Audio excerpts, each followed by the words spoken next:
Detective Recapped here. Today, I'm going to explain a thriller film called Elle, which follows the sordid story of a woman who ordered takeout after getting violated. Spoilers ahead. Watch out and take care. The indifference and ignorance of animals are, for the most part, completely forgivable. The fact that they do not know any better relieves them from any true accountability, at least by human standards. That same apathy is displayed one tragic afternoon by a cat owned by a red-haired woman named Michelle LeBlanc. Her cat sits motionless as a masked assailant comes into her home and breaks her things. Then, he forces himself onto Michelle.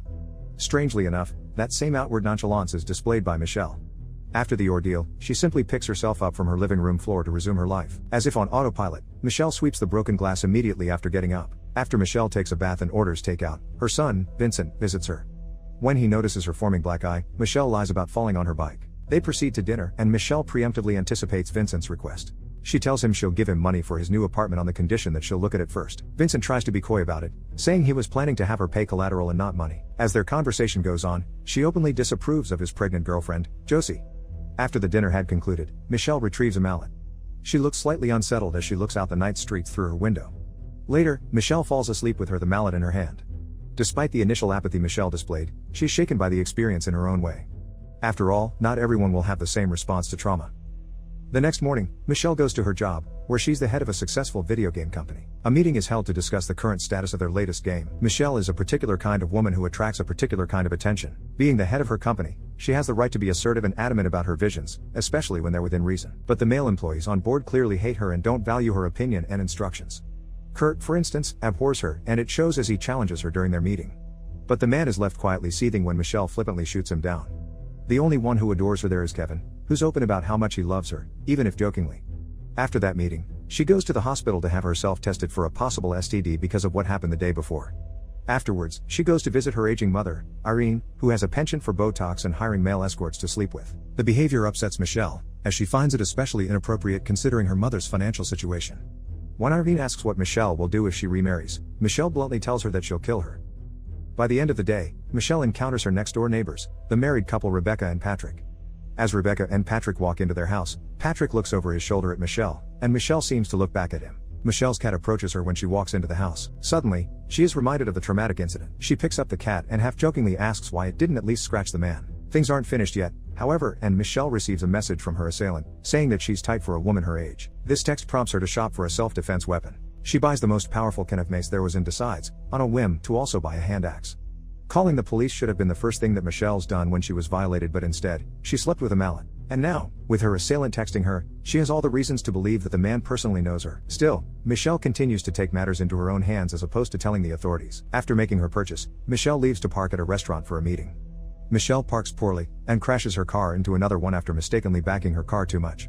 But ever nonchalant, she just heads into the restaurant after acknowledging it. There, her ex-husband, Richard, greets her, and they talk about Vincent and about how broke Richard is.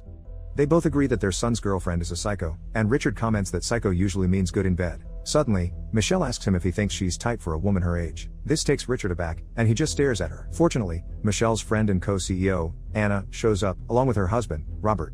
While they're discussing and lightly dismissing Richard's video game idea, Michelle drops the bomb that she was attacked the other day. To their horror, she says that she guesses she was violated. Everyone is shocked by the news, and even more so when they find out that she hasn't contacted the police. After dinner, Richard speaks with Michelle, trying to convince her to report the crime. Michelle refuses, claiming she doesn't want to deal with the police ever again. The topic easily shifts to Richard's rejected video game proposal, and the exchange causes Richard to walk to his car, which is the one that Michelle backed into. Unmoved, Michelle lets him know that someone messed up his fender. Since there's a high possibility that Michelle's assailant is someone who she knows, she's starting to question who took advantage of her. She repeated the text to Richard, and she isn't bothered at all that she damaged her broke ex-husband's car. It's unclear whether Michelle suspects him, but given how fast and sudden everything happened, the assailant could be anyone. It could be Richard, Robert, or someone else entirely. The next morning, Michelle and Vincent head towards his and Josie's upcoming apartment. When Michelle arrives at the empty property, Josie deliberately gets on Michelle's nerves by openly kissing Vincent in front of her. She even makes sure to look at Michelle. Immediately, Michelle realizes that the apartment is more expensive than the one that Vincent mentioned. Josie is set on this apartment as she thinks that the last one is a dump, but Michelle calmly asserts that it may be basic, but it isn't a dump. Josie isn't having it, and soon, the two women have a heated exchange, and in the end, Michelle withdraws her financial assistance. Michelle arrives at her office where she's greeted by Robert. It's revealed that the two of them have been having an affair behind Anna's back. With Robert wanting to get pleasured, Michelle blankly reminds him that she just went through a traumatic experience. Robert retorts that part of his character is being unpredictable before undoing and pulling down his pants. Then, he comments that he knows Michelle's a wilting flower, but surely, she can at least touch his member. In response, Michelle places a bucket right in front of Robert. It's clear that Robert cares as much about Michelle as he does a bed because that's just what she is to him, his next lay. Still, he barely shows any concern towards Michelle despite the tragedy that happened to her. It wouldn't even be a stretch to wonder if her assailant was Robert and that he was playing a sick game on her. Later that evening, Michelle stays behind the office after work hours, and she suddenly receives another disgusting text from her assailant. This time, it's complimenting the color of her blouse, adding that his seat won't leave a stain on it. Subtly perturbed, Michelle slowly looks around the office, and she finds that the only person there that night is Kurt. If there's any man we've seen so far who has a grudge against Michelle, it's Kurt. If Kurt wants power over Michelle and if he wants to break her facade of stoicism, then it's easy to imagine him as the assailant. But we don't know what Kurt wants, only that he's pissed at his boss. Michelle meets with her mother Irene once again and she discusses the upcoming parole hearing of Michelle's father. He was a popular mass murderer from many years ago. This is the primary reason why Michelle refuses to ask the police for help, as she fears that her father's reputation will affect how the cops will treat her. That evening, Michelle notices an unfamiliar car roving about her neighborhood. Michelle decides to pick up her can of mace along with her hand axe. Michelle goes straight to the car, breaks down the glass window with the hand axe, and sprays the driver right in the face. This goes to show Michelle's tenacity as a character, having no inhibitions in delivering vengeance and defending herself when the opportunity presents itself. Not many would choose to take up arms like she did in that situation. To be able to confront one's abuser is no small feat by any means. When the man comes out of the car, it is actually just Richard. Michelle takes Richard into her home and helps him with the pepper spray in his eyes. Richard explains that he was just worried for Michelle's safety because she refuses to ask for help from the police, so he decided to patrol the vicinity himself. Michelle asks Richard why he's using a different car, and Richard says that his car is in the shop and that he's borrowing a car from a friend. Michelle immediately infers that the car belongs to Richard's girlfriend, Helene. Once again, his very presence warrants an examination of him as a suspect. Richard claims that he was patrolling the vicinity in concern for his ex-wife. Moreover, he's using a different car, which puts him in a suspicious position, though Michelle did ruin his fender. However, having known Richard for the longest time, Michelle doesn't doubt his intentions and instead focuses on the jealousy she feels towards Helene. One day in the office, Michelle receives a lewd video of a CGI scene in her game, edited to make it look as if Michelle was being abused. Again, Anna tries to convince Michelle to approach the police, but she still refuses. Later that day, Michelle visits Helene at her workplace, where she sees that Helene's a young and beautiful yoga instructor. The awkward encounter results in an invitation for Helene to a Christmas dinner. Afterward, Michelle returns to her car but gets interrupted by a call from Vincent, who reports that Josie is in labor. Michelle rushes to the hospital to find Josie already on the way to the delivery room. Moments later, Josie's baby is successfully delivered with no complications. However, Michelle is bothered by the fact that the baby has a much darker skin tone than both his parents. Michelle, who is already wary of Josie, spots a tattoo on her left breast with another man's name, Eric. When Michelle drives home that evening, she is greeted by a couple of police cars. Rebecca explains to her that there was a suspicious character lurking about in her bushes. Apparently, her husband Patrick went in and spooked the man away when he checked on Michelle's house. This positions Patrick in a delicate situation. Mainly, one could think that Patrick may be the man lurking in the bushes. This puts yet another man on the list of suspects. Patrick offers to escort Michelle back into her house, which leads to Michelle's fluttering attraction towards Patrick blooming into infatuation. Later, Michelle reaches out to Kevin. She asks him to teach her how to shoot a gun, then assigns him with finding out who sent the lewd CGI video of her. Being her admirer in the office, Kevin agrees, especially with Michelle's handsome payment for the job. Christmas is nearing, and Michelle is set to host a Christmas party for the people in her life. On the evening of the party, the complete cast of colorful characters fills Michelle's dining table. Michelle's table includes her elderly mother Irene with her young male escort of a boyfriend Ralph, her distant son Vincent with his troublesome partner Josie, and her ex-husband Richard with his young and pretty yoga girlfriend. Then, there's even her business partner Anna with her husband Robert, with whom Michelle has an affair. And last but not least is her neighbor Rebecca with her husband Patrick, the man who Michelle is currently seducing with her feet under the dinner table. At this point, we're face to face with many of the suspects. And yet, it's anyone's guess as to who it could be. However, it is strongly suggested that the assailant is most definitely sitting at that dinner table. It's a sight to behold, with chaos brewing right after Irene announces to everyone at that table that she and Ralph are getting married. This prompts an applause from everyone at the table with the sole exception of the blunt Michelle, who could not contain her laughter and her disgust for her mother. After dinner, the guests are all left to their own little activities. Michelle finds Patrick sitting on the couch all by himself. She takes this opportunity to speak with him. However, among all of the topics Michelle could have chosen to talk about, she decided on recounting her childhood and how her life was ruined by her notorious father. Michelle explains that when she was young, her father came home one day with blood on his hands. Crazed, he burned the entire house down on a whim, and the young Michelle helped her father, not knowing exactly what it meant. Eventually, the police and the media came, took a photo of her amongst the burning rubble, and she was forever branded as the psychopath's daughter. Michelle had since then worked the life out of her body just to bring her name from the brink of shame. This bit of narration from Michelle is very revealing about her fears and her character. She doesn't trust the police at all, especially since they had misconstrued her image before. Michelle was just a child, her life was ruined by her father, too. And if the police didn't bother with helping a child facing injustice, why would they bother with the now-grown psychopath's daughter? When Michelle is done opening up about her life, she walks to the kitchen where she encounters her mother. Irene tells Michelle that she was needlessly cruel to her. A small argument ensues which eventually leads to Irene having a stroke. The entire party is brought to a halt, and Michelle accompanies her mother to the hospital. In the ambulance, Irene tells Michelle to go see her father. She didn't know it at the time, but these are the last words that her mother would say to her. Whether Michelle would come to regret her actions is left ambiguous. Either way, Michelle would no longer have a chance to apologize to her mother. In the hospital, the nurse reports that while Irene's in a stable condition, there's little hope for her to wake up from her coma. That evening, Michelle goes home to get some rest, and she's accompanied by her best friend, Anna. The two of them sleep side by side, snuggling for warmth. They recount the time when the two of them attempted to hook up. They didn't get to it, though, since at the time, the two of them couldn't stop laughing. Anna then gingerly kisses Michelle's lips, and it's unclear whether it was platonic or romantic. The next morning, Michelle is startled awake by Robert touching her thighs. At this time, Michelle turns him down and ends their affair. With that, she visits her comatose mother. Michelle speaks to her as if at any moment she would wake and reveal that it was all just an elaborate act to get back at Michelle for hurting her. She keeps trying to convince herself of this, but she is soon confronted with a harsh reality as several nurses rush in to revive Irene, whose heart had just stopped beating. At this point, the only thing Michelle could do is wish with all her heart that it was just a ploy, but the truth is that her mother is dead. Once again, she is left powerless. Michelle is not given much time to grieve since her assailant is still out and about. When Michelle arrives home from the hospital, she spots her bedroom with the lights on. She equips her pepper spray and her hand axe, then proceeds to the bedroom. When she gets there, all she sees is her laptop with the words, "I'm sorry I couldn't stop myself," flashing on the screen. This only reinforces the possibility that her assailant is someone who she knows. Bizarrely enough, the message can be interpreted as the assailant feeling remorseful for his actions. But it's also possible that it's another one of his twisted games to get under Michelle's skin. Soon, Michelle and her family start searching for a place to spread Irene's ashes.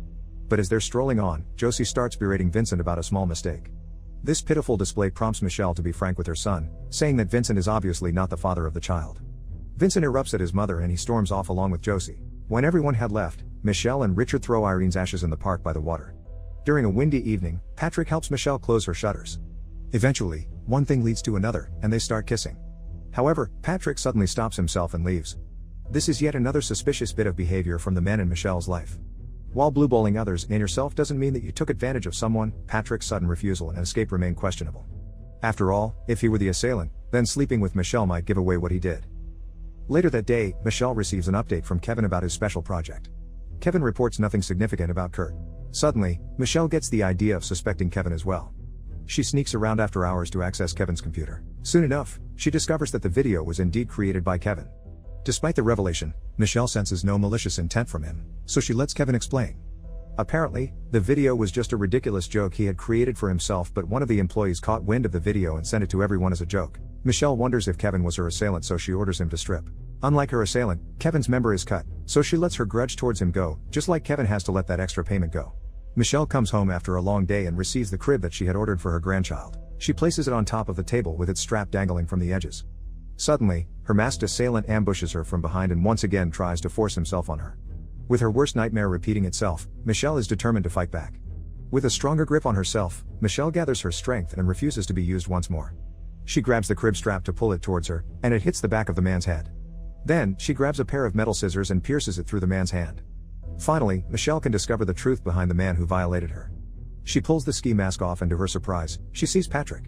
Enraged, Michelle threatens Patrick with the scissors, demanding him to leave the house. The following morning, Michelle spots Patrick across her front gate. Patrick wears his suit on the way to work as if nothing had happened. Seeing this, Michelle realizes that discovering her assailant's identity means nothing as she still refuses to turn to the authorities. And so, Michelle is caged in a peculiar and tragic conundrum. Her own assailant is living right next door, and she has no one to turn to. Despite her distaste for the police, Michelle resolves to see her father after discovering that his parole had not been approved. Though this is difficult for her, Michelle keeps her mother's final wish in her mind, and she has unresolved issues of her own with her father. In an ironic turn of events, Michelle's father hanged himself the same morning that Michelle went to see him. This leaves her upset over not being able to tell her father of all the things she wanted to get off her chest. However, she takes comfort in the fact that her despicable father had decided to kill himself rather than to face the daughter that he had ruined. Somehow, she tells herself that it was she who killed him in the end. Michelle is driving home from the prison, when suddenly, she receives a call from the press asking for an interview about her father's recent passing. With all that's happened, Michelle's still rattled by the events. She gets distracted from the road, and she fails to see the deer that's crossing the street. In the long list of Michelle's misfortunes, one would think she'd be spared from yet another terrible event. But as it stands, Michelle is stuck inside her tilted car. She calls several of her friends and family for help, but none of them are available. Out of everyone she could have called, and out of everyone who could have answered the phone, it's Patrick, her very own attacker, who comes and helps her get out of the car. Michelle and Patrick return to Michelle's house. He looks after Michelle's wounded leg and applies first aid. At this point, Michelle confronts Patrick about why he forced himself on her. To this, Patrick admits that it was the only way he could get turned on. Feeling ashamed, he leaves abruptly. Several other conclusions occur over the next few days. Robert and Michelle have their one final session before officially ending their affair.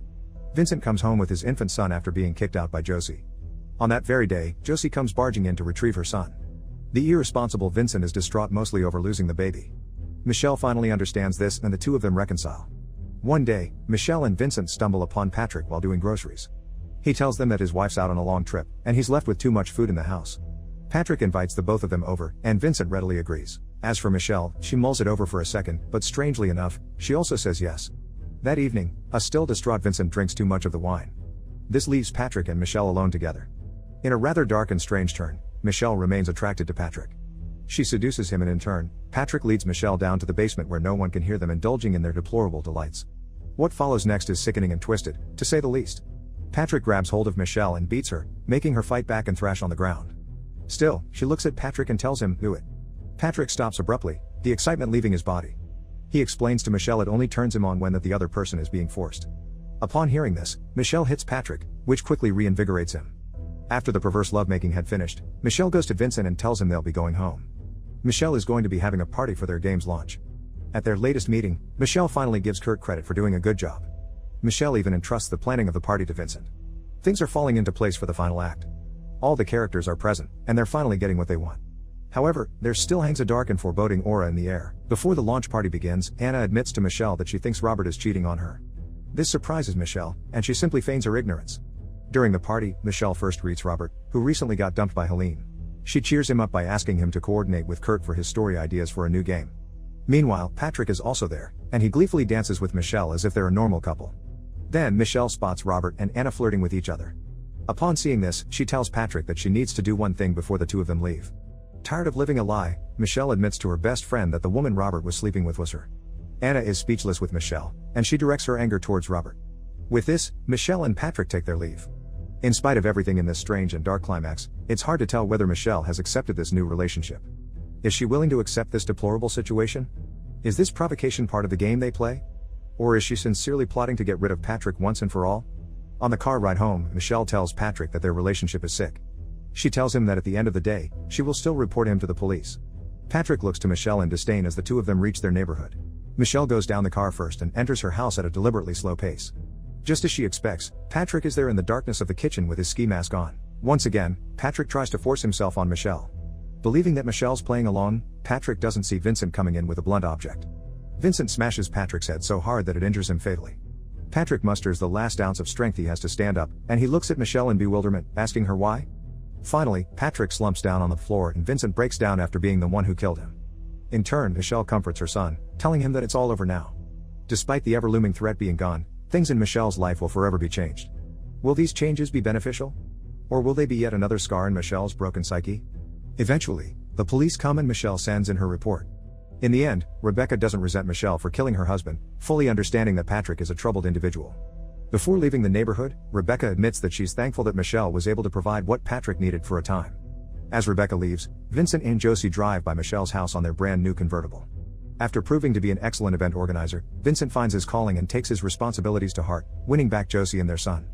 Michelle visits her parents' grave at the cemetery. Suddenly, Anna appears and she approaches Michelle to make amends. Anna tells Michelle that she kicked Robert out of the house. With this, Anna concludes that her house is too big for her and it would be best if the two of them lived together. After all, the only thing they have left is each other. The two best friends walk on to greet their more peaceful future. Elle is a dark and controversial movie that leaves audiences divided whether the story is powerful or pointless. The film is less of a whodunit thriller and is more of a character study of Michelle LeBlanc, who is a morally dubious person to say the least. Michelle was subjected to terrible things by terrible people, but she herself engaged in cruel acts, like being unnecessarily harsh with Josie and her mother and having no qualms about sleeping with her best friend's husband. Among the myriad of things that characterized her ruthlessness, it is the complexity of her character that leaves a valuable impression in cinema. One of the takeaways we'd like to mention is the film's critique of patriarchal society. That there is a twisted desire to put down or humiliate strong women, perhaps on a psychoanalytic level that not many people realize. However, despite the imperfections of her character, it is with that same strength that Michelle was able to liberate herself from her assailant. Most of all, she managed to liberate herself from the shackles of her past. By the end of the movie, Michelle had the strength to accept that she didn't have to face the world alone. Subscribe to watch more videos like this. Turn on notifications. And leave a like, it really helps the channel out. Thank you for watching.